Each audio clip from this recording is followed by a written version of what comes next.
जय गुरु जी, शुक्राना गुरु जी महाराज का लख लख शुक्राना और सारी संगत जी का भी शुक्राना। संगत जी, आज का जो हमारा सत्संग है वो नीलम आंटी जी ने शेयर किया है कि किस तरह से गुरु जी ने उन्हें और उनके पूरे परिवार को ब्लेस किया। संगत जी, गुरु जी हमारी हर छोटी बड़ी बात को किस तरह से पूरा करते हैं और हमारी तकदीर बदल देते हैं, हमारी किस्मत बदल देते हैं। गुरु जी से जुड़ने के बाद किस तरह से हमारी किस्मत बदलती है। संगत जी, बहुत ही सुंदर सत्संग है। सत्संग छोटा है लेकिन बहुत प्यारा सत्संग है। गुरु जी की बहुत सारी ब्लेसिंग्स है सत्संग में, इसलिए संगत जी सत्संग को पूरा सुनना। अगर आप भी अपना सत्संग शेयर करना चाहते हैं तो डिस्क्रिप्शन में व्हाट्सएप नंबर और आईडी दी हुई है, आप उस पर सत्संग को रिकॉर्ड करके हमें भेज सकते हैं। तो चलिए संगत जी, आज का सत्संग हम स्टार्ट करते हैं। जय गुरु जी, शुक्राना गुरु जी। जय गुरु जी, शुक्राना मेरे गुरु जी की सारी संगत को जय गुरु जी।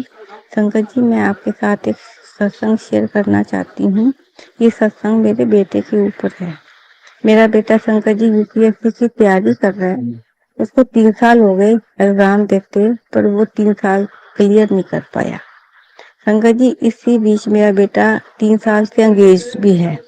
तो इस साल लड़की वालों का भी था कि इस साल शादी हो जाए, कि 3 साल से रुके हुए हैं हम भी संकट जी तैयार हो गए कि चलो उनकी वो भी अपनी जगह सच्चे हैं कि इतना टाइम कोई नहीं रुकता आजकल।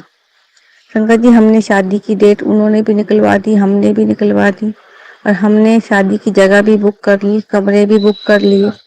इसकी 7 तारीख की शादी निकलती थी। मैं बहुत खुश हुई कि चलो 7 तारीख गुरुजी का दिन होता है।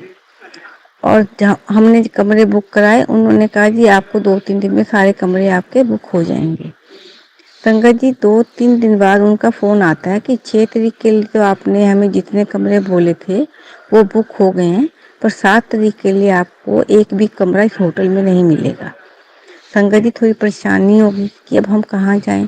सबको उन्होंने हमें बोला हम आपको 2-3 होटल कोई और देख देते हैं। हमने काफ़ी होटल देखे, पर संकट जी हमारी बात नहीं बनी, क्योंकि हमें कमरे बहुत चाहिए थे। फिर हमने एक बार सोचा कि नहीं है तो हम 7 तारीख को सिंपल शादी कर लेते हैं, और 11-12 के आसपास जब भी हमें कमरे मिल रहे हैं हम रिसेप्शन कर देंगे। तो सारे जितने भी अपने रिश्तेदार हैं और अपने लोग जो भी हैं उनको हम रिसेप्शन पे बुला लेते हैं। फिर संकट जी बेटा भी एक बार तैयार हो गया, लड़की वाले भी एक बार तैयार हो गए, पर उनको लगा कि जब मासी मामे शादियों में नहीं आएंगे तो शादी का कोई चाम नहीं रह जाएगा। ना बैंड था, ना बाजा बजना होना था, ना कोई और रस्म होनी थी। मेरे को भी लग रहा था कि चलो बच्चे की शादी है, बच्चों को भी शौक होता है। दिल अंदर से दुखी तो बहुत हो रहा था, पर शंकर जी कुछ कर नहीं पा रही थी। सिर्फ गुरु जी की आगे एक अरदास की कि गुरु जी आप मेरी अरदास सुनो, जैसे आपको ठीक लगता है आप कर दो। 3-4 दिन बाद संजय जी उनके बिटिया के फादर का फोन आया, तो उनसे हमने बात की। तो उन्होंने कहा कि सिंपल शादी तो चलो क्यों करनी है, बच्चों के शौक होते हैं, कोई आगे की डेट देख लेते हैं। संजय जी पंडित जी को बुलाया। पंडित जी ने कहा कि 30-31 जनवरी की निकलती है, उसके बाद कोई शादी नहीं इनकी निकलती, और मार्च में ये जनवरी खत्म हो जाएगी।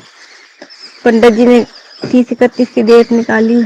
संगत जी हमने जहाँ जगह बुक कराई थी वहाँ पे जो हमने कमरे बुक कराए थे उनको कॉल किया, और उनके मम्मी डैडी भी ऑनलाइन ही थे। तो उन्होंने कहा 30-31 को दोनों जगह ही बुक है, दोनों जगह के लिए आपको नहीं मिल सकता। संगत जी गुरु जी ने इतनी कृपा करी। उनके पापा कहते फिर आगे कैसे होगा पंडित जी। पंडित जी ने कहा अब तो यही हो सकता है, या आप सिंपल शादी कर लो, या अक्टूबर में नई जनवरी आएगी, उसके बाद उसमें जो नई डेट निकलेगी आप वो डिसाइड कर सकते हो। फिर पंडित जी ये था कि मई में बेटे का पेपर है, उससे लेट शादी हम पहले कर नहीं सकते। फिर बेटे ने अपने फादर इन लॉ को बोला कि जी फिर मैं सितंबर अक्टूबर से पहले नहीं करूँगा, क्योंकि मई में मेरा पेपर है। शंकर जी इतनी कृपा हुई गुरु जी की, वो इस चीज को तैयार हो गए। मतलब गुरु जी की इतनी कृपा, इतना आशीर्वाद हम सब पे है, मतलब हम कुछ कह नहीं सकते। इतना गुरु जी ने बचाया। इतनी टेंशन थी कि शादी भी रख दी, सबको बोल भी दिया, तो कैसे होगा। ये सारे काम शंकर जी गुरुजी ने अपने आप ही करा दिए, मेरे को चिंता मुक्त कर दिया। और मुझे भी लगा चलो बेटे का लास्ट अटेम्प्ट है, अब गुरुजी उस पर कृपा करेंगे, गुरुजी ने जो उसके लिए सोच रखा है गुरुजी उसका कल्याण करेंगे। बच्चे अपनी मेहनत करते रहे, पर जो गुरुजी ने उसके लिए सोचा वो गुरुजी उसका अच्छे से अच्छा करेंगे। जय गुरुजी, शुक्राना मेरे गुरुजी। संगत जी कोई गलती हो जाए तो क्षमा करना, थोड़ा मुझे अभी इतना सत्संग करने आता नहीं है, वैसे भी गुरुजी की बड़ी कृपा है, तो दिल भर आया तो क्षमा कर।